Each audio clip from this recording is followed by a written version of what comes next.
एक ऐसा लेसन जो मैंने अपनी प्रोफेशनल लाइफ में काम करते करते सीखा, और वो लेसन खाली काम में नहीं, प्रोफेशन में नहीं, किसी एक स्पेसिफिक प्रोफेशन में नहीं, किसी एक स्पेसिफिक एरिया ऑफ वर्क में नहीं, बल्कि हर इंसान की ज़िंदगी में अप्लाई होता है। उसी के बारे में आज बात करना चाहता हूँ कि आप एक पर्टिकुलर लेवल पर जब आप काम करते हो एज अ प्रोफेशनल, और वो काम आपके जो कस्टमर्स हैं उन तक जब आप पहुंचाते हो, और उस कस्टमर ने जो डिमांड आपसे करी थी, आपका काम उसकी डिमांड को सुपरसीड कर जाता है। आपका काम उससे भी बेहतर होता है कि जो उसने मांगा था। लेकिन वो इस बात को नहीं जानता कि ये आपकी काम की एक्सपर्टीज़ है, आपका प्रोफेशनलिज्म है, आपकी मेहनत है कि आपने उसको उससे भी बेहतर काम करके दे दिया कि जिसकी उसको उम्मीद थी। ऐसे मसलों में हम तो हमेशा यही एक्सपेक्ट करते हैं कि वो हमसे खुश हो, वो हमसे मुतमईन हो, हमने उसको ओवर डिलीवर किया है। लेकिन यूजुअली होता ही है कि वो इंसान परेशान हो जाता है, वो इंसान हमसे डिसअपॉइंट हो जाता है हमारी सर्विस से, हमारे काम से, क्योंकि जो उसने मांगा था हम उसको वो ना दे सके।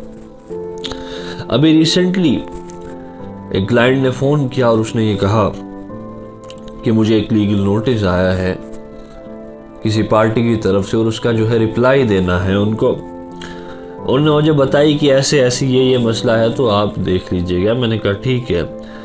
जब मैंने नोटिस पढ़ा, नोटिस के फैक्ट्स में जाने से पहले मैं एक लीगल पॉइंट पर थोड़ी देर मैंने रिसर्च की और बहुत वक्त लगाया उस पर, और वो ये था कि क्या ये लीगल नोटिस मेंटेनेबल भी है अंडर लॉ या नहीं। कि हम बाद में बहस करेंगे, बाद में जवाब देंगे कि लीगल नोटिस के बीच में क्या कंटेंट्स हैं, क्या एलिगेशंस हम पे लगे हैं, क्या हमसे डिमांड की जा रही है। मैं पहले इस बात को देखूंगा जो लीगल नोटिस हमें भेजा गया ये मेंटेनेबल भी है या नहीं है। सुप्रीम कोर्ट की जजमेंट थी, हाई कोर्ट की जजमेंट्स थी, ऑब्जर्वेशंस थी, कमेंट्री थी, सारा पढ़ के मैं इस नतीजे पर निकला कि यहाँ पर जो लीगल पॉइंट है वो ये है कि this notice is not maintainable under law, hence needs no reply। जब मेंटेनेबल ही नहीं है तो हम इसका रिप्लाई नहीं देंगे। मैंने अच्छे से एक लंबी डिटेल्ड लीगल प्रिंसिपल को एक्सप्लेन करके मैंने उसको वो भेजा, और मुझे यही एक्सपेक्टेशन थी कि जिस तरह से मैंने मेहनत की है, कम से कम वो सेटिस्फाई तो होगा अब कि वो जवाब जो वो चाहता था मैंने उससे बेहतर उसको जवाब इस रिप्लाई की फॉर्म में उसको दे दिया। लीगल प्रिंसिपल के तौर तरीके से मैंने मना कर दिया कि लीगल नोटिस का हम जवाब नहीं देंगे। लेकिन जब उसने पढ़ा तो मैंने देखा कि उसके चेहरे पर वो अटर डिसअपॉइंटमेंट, वो मुतमईन नहीं था कि वकील साहब ये क्या कर दिया, ऐसे नहीं वैसे करना था। मैंने कहा ठीक है, कोई बात नहीं, जैसा आप चाहते हैं वैसा ही कर देंगे। उसे वैसा ही डिटेल्ड सा जवाब पैरा वाइज दे के उसको दिया। फिर वो ही वॉज सेटिस्फाइड, वो खुश था कि हाँ जी अब ये काम हो गया, बात खत्म हो गई। सवाल ये है कि आप अपने काम में आप जो जानते हैं या आप करना चाहते हैं, वो अगर उस इंसान ने जो आपके पास कुछ सर्विस को लेने आया था या आपसे कुछ एक्सपेक्ट कर रहा था, अगर आप उससे पार भी कर जाओ, उसको बेहतर चीज़ भी अता कर दो, दे दो उसको बेहतर सर्विसेज दो, बेहतर गुड्स दो, बेहतर एक्सपीरियंस दो, लेकिन वो एक चीज़ एक्सपेक्ट करके आया था, उस एक्सपेक्टेशन से हट के जब उसको कोई चीज़ मिलती है, वो अगरचे कितनी अच्छी भी हो, वो उसको डिसअपॉइंट कर देती है, क्योंकि उसको हमसे कोई उम्मीद नहीं थी कि यार ये इंसान एक प्रोफेशनल आदमी, इसको मुझसे क्या हमदर्द। लेकिन आपको उससे ज़्यादा हमदर्दी अपने काम से है। आपको ये था कि अपने काम को रिफाइन करके उसके सामने रखो जितना हो सकता है, लेकिन ये बात उसकी समझ से पार थी। इसलिए जब कभी भी इंसान अपने किसी भी प्रोफेशन में हो, जब वो अपने सर्विसेज को डिलीवर कर रहा होता है, अपने काम को एग्जीक्यूट कर रहा होता है, उसको अपने दिमाग में हमेशा ये बात रखनी है कि यार ये इंसान मेरा कस्टमर है और he has certain legitimate expectations, certain limited expectations, और उन लिमिटेड एक्सपेक्टेशंस को पूरा करना ही मेरा काम। प्रोफेशनलिज्म का एक नया प्रिंसिपल जो मैंने यहाँ से सीखा वो ये था कि कभी ओवर डिलीवर मत करना, कभी भी नहीं। जितनी डिमांड है उतनी ही सप्लाई जाए तो बेहतर है, तभी ये चेन चलती रहेगी, तभी कस्टमर और क्लाइंट और जो है जो इंसान दे रहा है सर्विसेज, उसके बीच में रिलेशन बनता रहेगा और ये साइकिल आगे चलता रहेगा। जब ये ओवर डिलीवरी का सिस्टम शुरू हो गया, पहली बात कि वो इंसान देख के डिसअपॉइंट जाते कि इसको क्या जरूरत थी कि मुझे ओवर डिलीवर कर रहा है चीज, पहले ये चीज कर रहा है।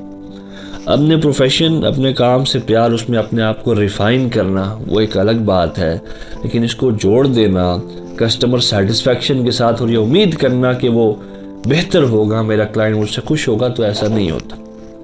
और ये उसूल खाली प्रोफेशन में ही नहीं, इंसान की जिंदगियों में भी लगता है कि जब वो एक मुद्दत के बाद आके उसको लगता है कि मेरे हाथ में कुछ चीज़ें हैं और उससे कुछ लोग आके कहते हैं कि हमें ये चीज़ इतनी चाहिए, हमारे लिए ये काम ऐसा कर दो, वो अगर कभी ये सोचे कि जो इंसान मुझसे कोई मांगने आया है मैं उसको उससे ज़्यादा दे दूँगा जिस जो उसने मांगा है मुझसे, तो ज़रूर वो इंसान उससे एक मुद्दत के बाद उसकी अपनी हदों से बाहर निकल जाएगा। वो इंसान उसकी इज्जत नहीं करेगा कि जो चीज़ मैं इससे मांगता हूँ ये मुझे उससे 10 गुना ज़्यादा देता है। एक यूनिवर्सल प्रिंसिपल है।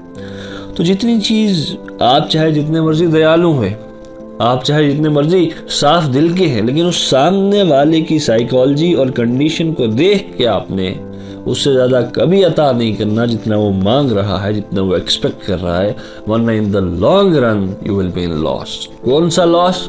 फाइनेंशियल लॉस नहीं, इंसान की पर्सनैलिटी का लॉस। कि हर बार एक इंसान एक चीज़, कोई भी चीज़ आके आपसे एक लिमिटेड चीज़ मांगती है या लिमिटेड हेल्प मांगती है, आप उसको अनकंडीशनल आगे से रिस्पॉन्स देते हो।